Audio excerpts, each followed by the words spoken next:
நீங்கள் சொந்த பணத்தை போட்டு ஒரு 1 கோடி ரூபாய்க்கு நீங்கள் வீடு வாங்கணும்னா குறைஞ்சபட்சம் ஒரு 20 லட்சமாவது பேங்க்கில் கடனை வாங்குங்க. ஏன் சார் நான் கடனே வாங்கக்கூடாது, என் கொள்கையே கடன் வாங்கக்கூடாதுன்னா இல்லை சார், அது ஒரு பாதுகாப்புக்காக சொல்கிறேன். இப்போ ஒரு ஹஸ்பண்ட் அண்ட் ஒய்ஃப் 2 பேரும் வேலைக்கு போகிற பட்சத்தில் அவங்களுடைய ஒருவருடைய சேலரியை மட்டும் இதுக்குன்னு ஒதுக்கினால்தான் நம்ம சொந்த வீடு சென்னையை பொறுத்தவரையிலையும் வாங்க முடியும்.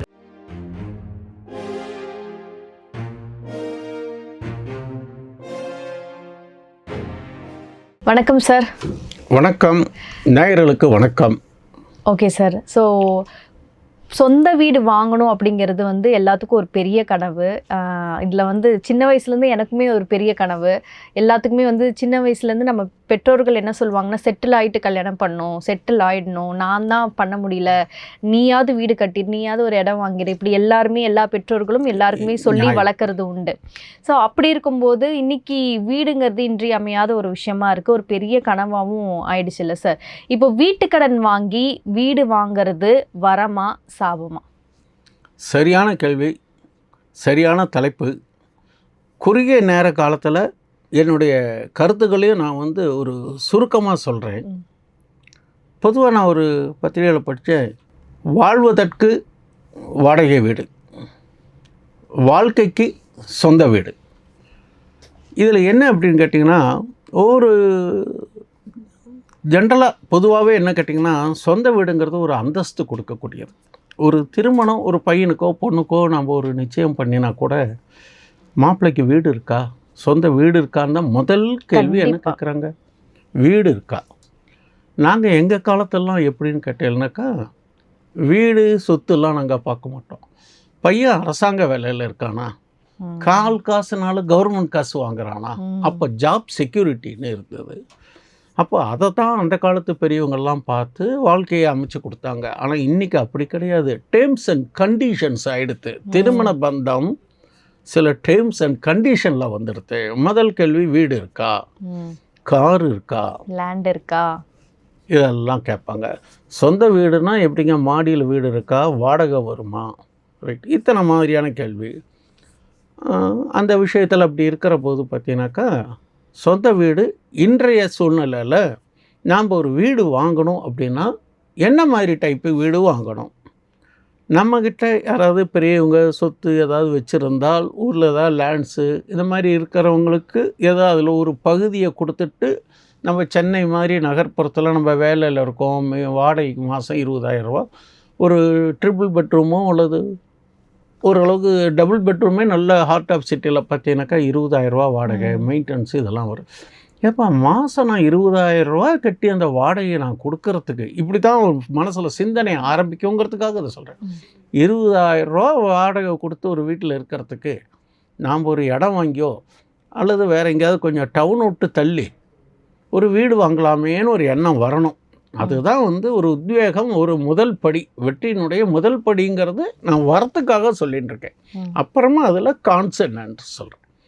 அந்த மாதிரி ஒரு எண்ணம் வரும்போது வீட்டுக்காரம்மா என்ன சொல்லுவாங்க, எங்கள் இடம் வாங்குறதெல்லாம் நீங்கள் சென்னையில் பார்த்தீங்கன்னாக்கா ஸ்கொயர் ஃபீட்டே 10,000 12,000, ஒரு ஏரியாவுக்கு போகிற மாதிரி 6,000 7,000லாம் வருது. நம்மளுடைய வருமானத்துக்கு முடியுமா? இயல்பான கேள்வி. மனைவி இந்த கண்ணோட்டத்தில் பார்க்குறது அவங்களுடைய ஒரு எதிர்பார்ப்புகள் நியாயமானது. அப்போ நாம் என்ன சொல்லணும், நம்மளுடைய வருமானம் இவ்வளவு, நாம் ஏதோ ஒரு அப்பார்ட்மெண்ட் வாங்கலாம், இல்லை இடம் வாங்கி வீடு கட்டணும்னா குறைஞ்சது நம்ம என்ன பண்ணணும். இப்போ சென்னைன்னு எடுத்துக்கிட்டிங்கன்னா டுவர்ட்ஸ் சவுத்து பார்த்துட்டிங்கனாக்கா கூடுவாஞ்சேரி தாண்டி ஏன் மகேந்திரா சிட்டிக்கே போயிடுது. இன்னும் கொஞ்ச நாள் போனால் நம்ம செங்கல்பட்டும் சென்னையும் ஒன்று. அப்படி இருக்கிற டயத்தில் இங்கெல்லாம் இடம் வாங்க முடியாது. அங்கே வாங்கணுன்னா ஒரு உதாரணத்துக்கு நீங்கள் மகேந்திரா சிட்டி, கூடுவாஞ்சேரி அந்த மாதிரி காட்டாமல் அந்த ஏரியாவில் பணியாற்றவர்களாக இருக்கும் பட்சத்தில் அந்த ஏரியாவில் உங்களுடைய சக்திக்கு உட்பட்ட இடத்த வாங்கி வீடு கட்டலாம். அப்போ பண்ணணும் அப்படின்னு கேட்டிங்கன்னா, நம்மக்கிட்ட இருக்கிற மாத சம்பளம் எவ்வளவு, குடும்ப தேவைகள் போக, இப்போ இந்த வீட்டு வாடகைன்னு கொடுக்குறீங்க பார்த்தீங்களா, அதுக்கு ஈக்குவலாக கொஞ்சம் இன்னும் கூடுதலாக போட்டு இஎம்ஐ கட்டணும். இப்போ நம்ம வீடு கட்டி போகிறதுக்கு 1 வருஷம் ஆகும். அந்த 1 வருஷத்தில் வீட்டு வாடகையும் கொடுக்கணும், அங்கேயும் இஎம்ஐ கமெண்ட்ஸ் ஆகிடும். இது மாதிரியான சில சிக்கல்கள்லாம் உருவாகும். அப்போ ஒரு ஹஸ்பண்ட் அண்ட் ஒய்ஃப் 2 பேரும் வேலைக்கு போகும் பட்சத்தில் அவங்களுடைய ஒருவருடைய சேலரியை மட்டும் இதுக்குன்னு ஒதுக்கினா தான் நம்ம சொந்த வீடு சென்னையை பொறுத்தவரையிலையும் வாங்க முடியும். ஓகே. இது மாதிரி வாங்குற போது அதிக தொகைக்கு நம்ம வாங்கணுங்கிற போது பெரிய அளவில் நமக்கு பணம் தேவைப்படும். அப்போ சொந்த வீடும் பெறும் வாய்ப்பு எப்படின்னு கேட்டிங்கனாக்கா, ஒரே முறையில் பெரிய தொகை நமக்கு வேணும் அப்படின்னா நம்ம யாரை போய் அப்ரோச் பண்ணுவோம்? ஹவுசிங் லோனுக்கு போவோம். இந்த ஹவுசிங் லோனுக்கு போகிற போது அவங்க என்னென்ன கேட்பாங்க? உங்கள் சேலரி, உங்களுடைய ஆதார், மற்ற ஒரு டேக்ஸ், நீங்கள் ஐடி ரிட்டர்ன்ஸு இதெல்லாம் கேட்பாங்க. அப்போ வந்து ஒரு இடம் வாங்கிறதுக்கு கூட இப்போ லோன் தராங்க. முன்னெல்லாம் இடம் வாங்கிறதுக்கெல்லாம் லோன் கிடையாது. இப்போ சமயமாக ஒரு 2 or 3 இயர்ஸாக உங்களுடைய கேரியம் சேலரிலாம் கால்குலேட் பண்ணி உங்களுடைய டோட்டல் எலிஜிபிலிட்டியில் ஒரு 30%க்கு இடம் வாங்கிறதுக்கும் தராங்க. Okay okay. அப்போ நீங்கள் வந்து உங்களுக்கு சக்திக்கு உட்பட்ட இடத்துல போய் நீங்கள் இடம் வாங்குறீங்க. சரி, இப்போ அடுத்தல வீடு கட்டணும். வீடு கட்டுறதுக்கு நல்ல ஒரு நம்பிக்கையான ஒரு இன்ஜினியர்ஸு, ஒரு பில்டர்ஸ்கிட்ட கொடுக்கணும். இடம் வாங்குறதுக்கு முன்னாலேயே நிறையா ஃபார்மாலிட்டிஸ் இருக்குது. எப்படி பார்க்கணும்னு கேட்டிங்கன்னா, அந்த இடம் வந்து முறையாக டிடிபி அப்ரூவ் அல்லது கார்பரேஷன் இருந்தால் கார்பரேஷனுடைய நிர்வாகத்தில் அனுமதி பெற்ற மனை பிரிவா. ரெண்டாவது, அங்கே சாயில் சர்டிஃபிகேட்டுன்னு ஒன்று அவசியம் வாங்கணும். நிறைய பேர் அதை பார்க்குறது இல்லை.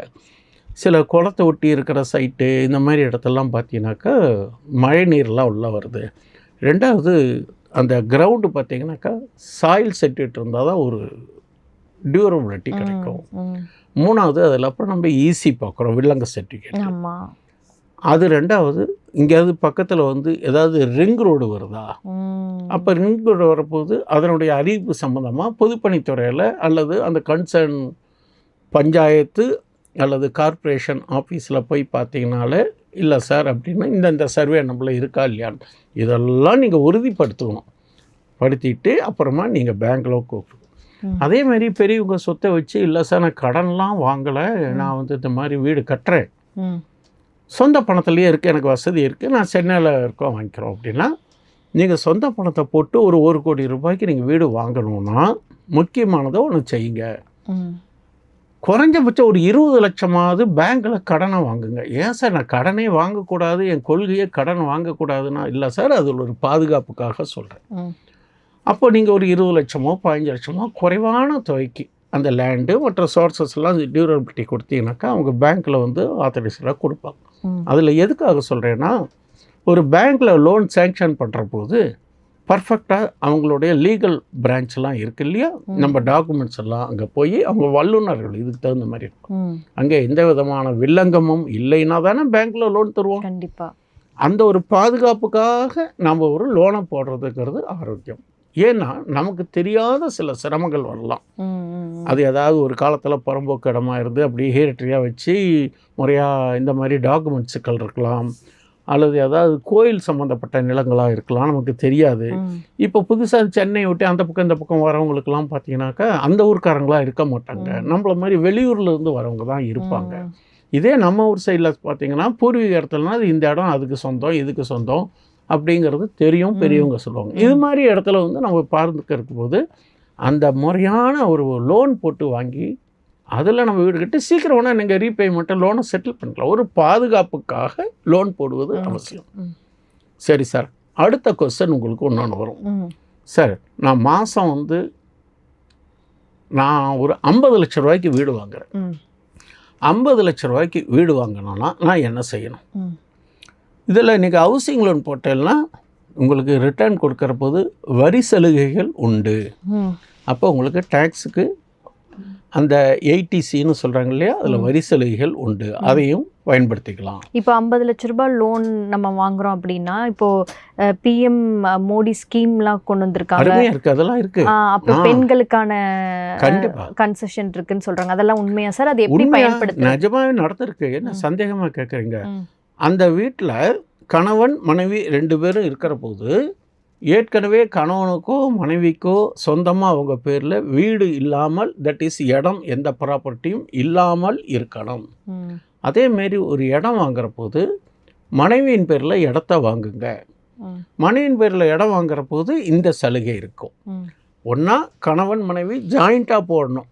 வெறும் ஜென்டில்மேனுக்கு போய் கேட்டால் இந்த சலுகை பொருந்தாதுங்கிறது நான் கேள்விப்பட்ட விஷயம். காலத்தில் தான் மாறி இருக்காங்கிறது அது தெரியாது. அப்போ நீங்கள் மனைவி பேரில் ப்ராப்பர்ட்டியை வச்சுட்டு நீங்கள் அதுக்கு லோன் வாங்கலாம். அப்போ மனைவி எங்கள் மனைவி வீட்டுக்கார அம்மா sir house wife home maker தானே, பரவாயில்லை, நீங்கள் உங்களுடைய சேலரி பேசிஸ் கொடுத்து நாமினி பண்ணிக்கலாம். அப்போ செகண்ட் அப்ளிகண்ட்டாக நீங்கள் அவங்க ஃபர்ஸ்ட் அப்ளிகண்ட்டாக இருக்கலாம். அதே மாதிரி இன்னொரு விஷயம் கூட கேள்விப்பட்டேன், பட் நான் அனுபவ ரீதியாக தெரிஞ்சுக்கல. மகளிர் பேரில் வாங்குற போது அதில் சில பதிவில் கூட கொஞ்சம் பதிவு கட்டணம் அது மாதிரி கூட ஏதோ சலுகை இருக்கிற மாதிரி கேள்விப்பட்டேன். பட் எந்த அளவுக்கு உண்மைன்னு தெரியல. அப்போது அது மாதிரி இருக்கிற போது ரிலாக்ஸேஷன்ஸ் இருக்குது. அதனால் மேக்ஸிமம் ஒய்ஃப் பேரில் வாங்குறது நமக்கு சேஃப்டி கூட இருக்கும். அடுத்த விஷயம், குறைந்த பணம் வைத்து பெரிய சொத்தை கட்டுப்பாட்டில் எடுத்துக்கலாம். அதுக்கு பேர் லிவரேஜ்னு சொல்லுவோம். இது ஒரு பெனிஃபிட்.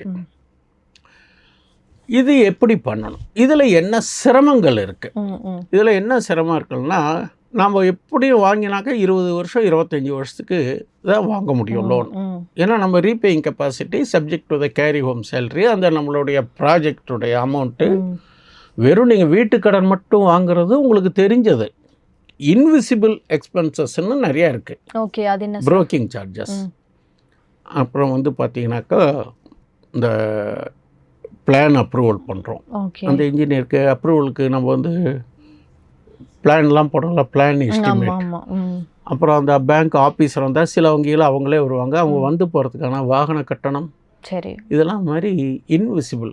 அப்புறம் டாக்குமெண்ட் ரைட்டருக்கு போய் எழுதுகிறோம் இல்லையா, பத்திரப்பதிவுக்கு அது அங்கீகாரம் பெற்ற பத்திரப்பதிவு, அவங்களுக்குன்னு சில ஃபார்மாலிட்டிஸ் இருக்கும், அதெல்லாம் கொடுக்கணும். இதெல்லாம் கணக்கு போட்டு தான் நம்ம லோனை வந்து கணக்கு போடணும், கூட எக்ஸ்ட்ராவும் வச்சுக்கணும். இதெல்லாம் கணக்கு போடாமல் நான் 50 லட்சம் வீடு கட்டினா மேலே ஒரு 2 லட்சம் 3 லட்சம் எக்ஸ்ட்ரா இருந்தால் தான் முடியும். இந்த மாதிரி விஷயங்கள் இருக்குது. அப்போ நீண்ட கால கடன் சுமை நமக்கு வருது. இது வந்து இதெல்லாம் நான் வந்து கான்ஸுக்கு சொல்கிறேன். அப்போ 15 to 30 வரை வரலையும் நம்ம இஎம்ஐஸ் கட்டணும். அப்போது வட்டி செலவும் அதிகம் வருது. வட்டி செலவு இப்போ 50 லட்சம் கடன் எடுத்திங்கனாக்கா நம்ம காலம் முழுவதும் 50 லட்சத்துக்கு 40 லட்சம் வரை வட்டியே கட்ட வேண்டியிருக்கும். என்ன சார் இது 50 லட்சம் 40 லட்சம் வட்டின்னு சொல்கிறீங்களா? அவன் கிட்டத்தட்ட 1 crore பக்கமாக அது வந்துடுது. ஏன்னா அவங்க வந்து 2 சிஸ்டம் இருக்குது, ஃபிக்ஸட் ஒன்று இருக்குது, ஃப்ளோட்டிங் சிஸ்டம் ஒன்று இருக்குது. ஓகே, அப்போ அந்த ஃப்ளோட்டிங் சிஸ்டம்னு நீங்கள் ஆப்ஷன் கொடுத்துட்டிங்கன்னா ஆர்பிஐ வட்டி குறைக்கிற போதெல்லாம் நம்மளுடைய வட்டியும் குறையும். அதே ஃபிக்ஸடுன்னு சொல்லி ஆப்ஷன் கொடுத்துட்டிங்கன்னா நீங்கள் சேங்ஷன் ஆகிற டயத்தில் 8னா 8%, 10னா 10% தான் நீங்கள் கொடுக்கணும்.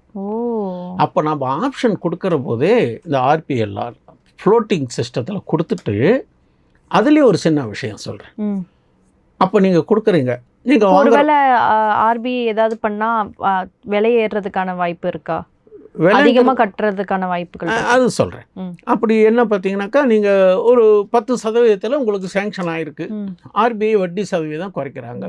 இப்போ பார்த்தீங்கன்னாக்கா 7, 8, 8.5 கூட இருக்குது. அப்போ நீங்கள் ஃபஸ்ட்டு சேங்ஷன் ஆகும்போது 10%, 10%லேருந்து வட்டி குறைக்கிற போது 0.25 0.25 2-3 தரம் குறைச்சாலும் அது கிட்டத்தட்ட ஒரு 1% 0.75 வந்துடுதுங்களா? நீங்கள் 15 வருஷத்துக்கு மாதத்துக்கு இவ்வளவுன்னு சொல்லி இஎம்ஐ வச்சுருப்பீங்க. அப்போ என்ன ஆகும்னு கேட்டிங்கன்னா அந்த பீரியடு அப்படியே இருக்கும். அந்த இஎம்ஐ பார்த்தீங்கன்னாக்கா உங்களுக்கு நீங்கள் போய் பேங்க்கில் ஆப்ஷன் கொடுக்கணும், இந்த ரிவைஸ் ரேட்டு படி எனக்கு வந்து சலுகைகள் கொடுங்கன்னா உங்கள் இஎம்ஐயை நீங்கள் குறைச்சி கட்டலாம். ஆனால் இஎம்ஐ நீங்கள் குறைச்சி கட்டுற போது அந்த வருஷம் அப்படியே இருக்கும். அதுக்கு பதிலாக இன்னொரு ஐடியா சொல்கிறேன். இஎம்ஐ நீங்கள் குறைச்சி கொடுக்கறதுக்கு வேண்டாம், எக்ஸிஸ்டிங்காகவே கட்டிக்கிட்டு இருங்கோ. அப்போ உங்களுக்கு டென்யூர் ஆஃப் பீரியட் இருக்குது பார்த்தீங்களா, 20 வருஷம் 18 வருஷமோ 19 வருஷமோ subject to the repaying and entire பீரியடுக்கு எதிர்வரும் காலத்தில் இருக்கக்கூடிய ஏற்ற இருக்க வட்டிக்கு தகுந்த மாதிரி அது குறைய வாய்ப்புண்டு. அப்போ சீக்கிரமாக கடனை கட்டிடலாம் இல்லையா? இது ஒன்று. ரெண்டாவது, உங்கள்கிட்ட ஒரு எக்ஸஸாக ஒரு அமௌண்ட் வருது, கொண்டு போய் கட்டுங்கோ. அதில் கட்டினாலும் எதுக்கு வைப்பாங்கன்னு கேட்டிங்கன்னா வட்டிக்கு தான் வர வைப்பாங்க. பிரின்சிபலை எடுத்த உடனே பிடிக்கவே மாட்டாங்க எந்த வங்கியிலையும். ஓகே, அப்போ வட்டிக்கு கடன் சும்மா குறையிற போது உங்களுக்கு அந்த பீரியடு குறையும். கூடுமானவர்களே கடன் வாங்கிட்டால் சீக்கிரமாக அது எந்தெந்த சோர்ஸில் நமக்கு பணம் வருதோ கட்டுறதுக்கு பார்க்கணும். இது ப்ரீ க்ளோஸ்மெண்ட்னு சொல்றாங்கல்ல, அதுக்கு எல்லாத்துக்குமே ஆப்ஷன்ஸ் ரிடம்ஷன் சார்ஜஸ்ன்னு போடுவாங்க. இப்போ சில வங்கிகள்ல அது பண்ணுறது இல்லை. நீங்கள் பண்ணுறதுனா பண்ணலாம். ஆனால் மினிமம் இத்தனை பீரியட் இருக்கணும். ஏதோ ஒரு சர்டன் பீரியடு. இப்போ ஒரு வருஷமா 3 வருஷமானு தெரியல. அதுக்குள்ளே பண்ணிங்கனாக்கா அலோவ் பண்ண மாட்டாங்க. Okay sir. இப்போ ஒரு வீடு நம்ம வாங்குறோம், இல்லை லேண்டாக நம்ம வாங்குறோம் அப்படின்னா வந்துட்டு இந்த கரைய செலவு அப்படிங்கிறலாம் வந்துட்டு சொல்கிறாங்க. அதுக்கப்புறம் நிறைய இதர செலவுகள் சொல்கிறாங்க. இன்விசிபிள் இதெல்லாம் வந்துட்டு எப்படி சார் கால்குலேட் பண்ணுறது? அண்ட் வந்து இப்போது நிறைய பட்ஜெட்டில் வந்துட்டு இதெல்லாம் கம்மி பண்ணாங்க, ஏற்றுனாங்க அப்படின்லாம் சொல்கிறாங்க. இது எதெல்லாம் பொருந்தும்? இந்த இன்விசிபிள் எக்ஸ்பென்சஸ் வந்து நாம் தான் பேர் பண்ணி ஆகணும். இந்த டாக்குமெண்ட் ரைட்டட் சார்ஜஸ், இந்த போக்குவரத்து கட்டணம், இந்த லீகல் ஒப்பீனியன். சில பேங்க்கில் வந்து அவங்களுடைய அட்வொகேட்ஸ் கொடுக்குற போது அதுக்கு சில அட்மினிஸ்ட்ரேட்டிவ் ஃபீஸஸ்ன்னு வாங்குவாங்க. ஒரு சில வங்கி ஒவ்வொரு மாதிரி வாங்குவாங்க. பட்ஜெட்டில் இதுக்கு நிறைய விஷயங்கள் கன்செஷன்லாம் சொல்லியிருக்காங்க. அது நடைமுறையில் பார்த்தா தான் தெரியும். நம்ம எப்போ அதுக்கான முறையான அறிவிப்புகள் வந்து எப்படிங்கிறது. இப்போ நேற்றுக்கு முந்தாள் தானே பட்ஜெட் வந்து, அதனால் எதிர்வரும் காலத்தில் அதுக்கு தெரிஞ்சுக்கலாம். பட் நம்ம கொடுத்துருக்க வாய்ப்பை பயன்படுத்தலாம். பட் நாம் கொஞ்சம் ஐடியாவும் செய்யணும். நம்ம வீட்டு கடன் வாங்கிட்டோம், நம்ம டியூ கட்டிகிட்டு இருக்கோம், அது பாட்டுக்கு போயிட்டுருக்குன்னு நினைக்கக்கூடாது. அப்பப்போ அப் டு டேட் வட்டி குறையுதா உடனே பேங்க்கை போய் அப்ரோச் பண்ணணும். இல்லை சார் ஆப்ஷன் கொடுத்தா தான் அவங்க பண்ணுவாங்க. ஓகே. கொடுக்கலன்னா நீ ஆஸ் இட் இஸ் அப்படியே நம்ம உங்களுடைய டியூ பிடிச்சிக்கிட்டு இருப்பாங்க. ஆனால் ஒன்று சீக்கிரம் கடன் குறையும். சரி சரி சரி. இல்லை சார் எனக்கு இஎம்ஐ மந்த்லி செலவு பட்ஜெட் கொஞ்சம் கூட இருக்கட்டும், வேறு இது இல்லை. இப்போ நீங்கள் இன்னொன்று பண்ணலாம். இதில் நீங்கள் வட்டி குறைக்கிற போது நீங்கள் இது இருக்க போது கொஞ்சம் ஆப்ஷன்ஸ் கொடுத்தீங்கன்னா இந்த வட்டி குறையுது பார்த்தீங்களா, தட் இஸ் இஎம்ஐ குறையும் இல்லையா, அந்த ரேட் ஆஃப் இன்ட்ரெஸ்ட். அந்த பணம் இருக்குது பார்த்தீங்களா, அதை எடுத்து நீங்கள் வேறு ஏதாவது ஒரு மியூச்சுவல் ஃபண்ட்ஸு, நல்ல ஒரு ஃபண்டில் கூட அந்த ஒரு 2000 3000 மீதியானா சேவிங்ஸாகவும் பண்ணலாம். Okay okay okay. இது மாதிரியும் செய்யலாம். இப்போ இதில் சிரமம் என்னன்னு கேட்டிங்கனாக்கா, ஒன்று நீங்கள் ஃபிக்ஸடில் கொடுத்துட்டிங்கனாக்கா ஒரே இன்வெஸ்ட்மெண்ட்டு ஒரே rate of interest until completion of that loan. Floating கொடுக்கறது ஆல்வேஸ் பெஸ்ட். அப்போ இது வட்டி விகித மாற்றங்கள் போது இது இறங்கினாலும் நமக்கு சலுகை இருக்கும், ஏறினாலும் கூடும்.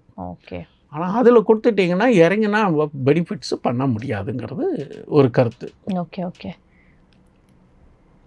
அதே மாதிரி நீங்கள் லோன் வாங்குற போது இஎம்ஐ வந்து உங்களுடைய டோட்டல் சேலரியில் 40% தான் நீங்கள் இஎம்ஐயை கட்டுற மாதிரி முடிவு எடுக்கணும். நீங்கள் வாங்குகிற சேலரியிலே 60% 70% கொடுத்தீங்கன்னா நம்மளுடைய வாழ்வாதாரத்துக்கு வழி இல்லாமல் போயிடும், கடனுக்கு தான் நேராக இருக்கும். அப்புறம் இன்னொரு விஷயம், இப்போ ட்ரெண்டு என்ன பார்த்தீங்கன்னாக்கா, இதெல்லாம் வந்து ப்ராஸ் அண்ட் கான்ஸ்லாம் சொல்லியிருக்கேன். கூடுமான வரலையும் நம்ம வந்து ஒரு கிராமத்தில் இருப்போம், அல்லது வேறு எங்கேயாவது மற்ற மாவட்டங்களில் இருப்போம், சென்னையில் வேலையில் இருக்கோம் இல்லையா, போய் அப்பார்ட்மெண்ட்டு வாங்குவோம். அப்பார்ட்மெண்ட்டில் வாங்குறதுல நிறைய சிரமங்களும் இருக்குது, ஒரு பக்கம் வசதியும் இருக்குது. பாதுகாப்பு மற்றும் கேட்டட் கம்யூனிட்டி வாங்கினாக்கா கொஞ்சம் அந்தஸ்தாக இருக்கும். சரி, இப்போ வந்து பல கோடிகளில் வந்து காசாகிறாண்டா, அது பெரிய நிறுவனங்கள்லாம் வந்து கோடியில் காசு போட்டவங்க கூட தெருவில் நிற்கிறாங்கன்னு ஒரு செய்தி படித்தேன் சார். பயங்கர மோசடி நடக்குது. அதில் பெரிய காசு வாங்கிட்டு அதுக்கான தரமே கொடுக்கறதில்ல. உள்ள நிறையா இப்போ 2 BHK அப்படி கோல்டன் ப்ரீமியம் ஹவுஸ் அப்படி இப்படிலாம் சொல்லிட்டு நிறைய ஏமாத்து வேலைகள் போகுது அப்படின்னு சொல்கிறாங்க. இது எதனால, இது எப்படி சார் நம்ம மேனேஜ் பண்ணிக்கிறது? இதில் ஒரு பொதுவான ஒரு கருத்து, நாட் ஒன்லி ஹவுசிங், எந்த விஷயமா இருந்தாலும் ஏமாறுறவங்க இருக்கிற வரலையும் ஏமாத்துறவங்க இருக்க தானே செய்வாங்க. ஒன்று பொதுவாகவே பாதிக்கப்படுறது யார்? ஃப்ளாட் சிஸ்டமில் தான் இப்போ அதிகமான ஏமாத்து வேலை நடக்குது இல்லை? ஏன்னு கேளுங்க. இப்போ சென்னையில் போய் இடம் வாங்கி வீடு கட்ட முடியாது, நமக்கு சமூக அந்தஸ்து வேணும். எங்கள் பையன் பாருங்கள், சென்னையில் 10வது மாடியில் வீடு கட்டியிருக்கானுங்க, 1.25 கோடின்னு கிராமத்துலையோ அல்லது நம்ம ஊர் கோவை மாவட்டத்தில் பேசுவாங்க பெருமையாக.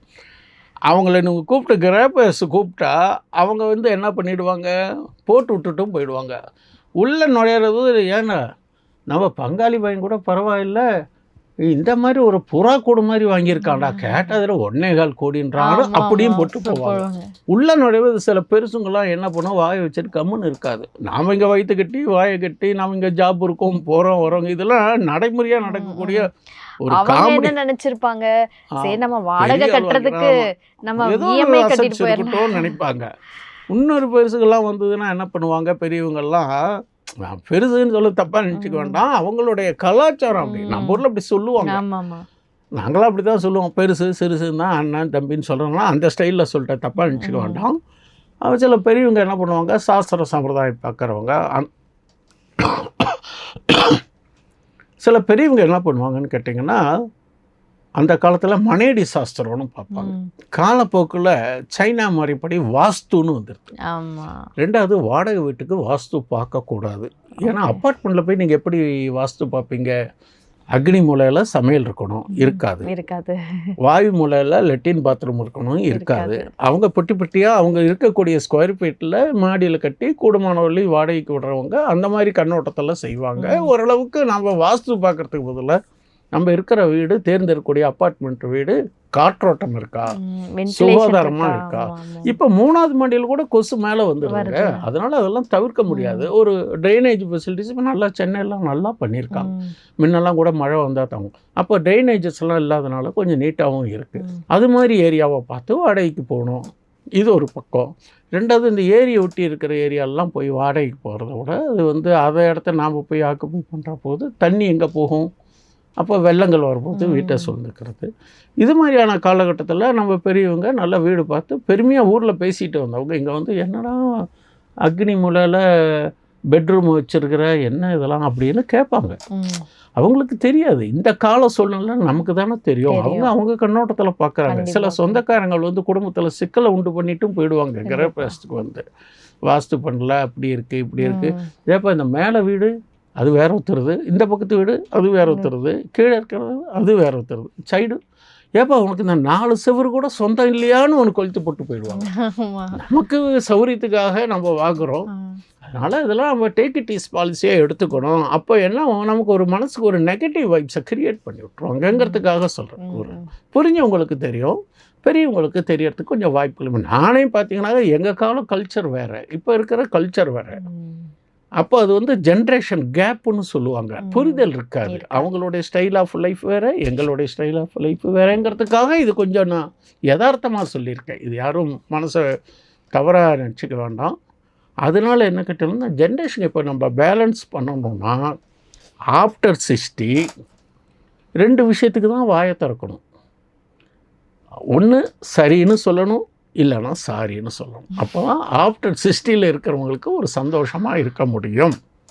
அதேமாரி சாப்பிட்றதுக்கு மட்டும் வாயை திறக்கணும். நம்ம கருத்துக்கள் சொல்கிறதுக்கு இளைய தலைமுறை கேட்க தயாராக இல்லை. நம்மளோட அவங்களுக்கு நிறையா விஷயங்கள் தெரியறது. நம்மளால் முடிஞ்சால் பணம் ஹெல்ப்பு பண்ணலாம்.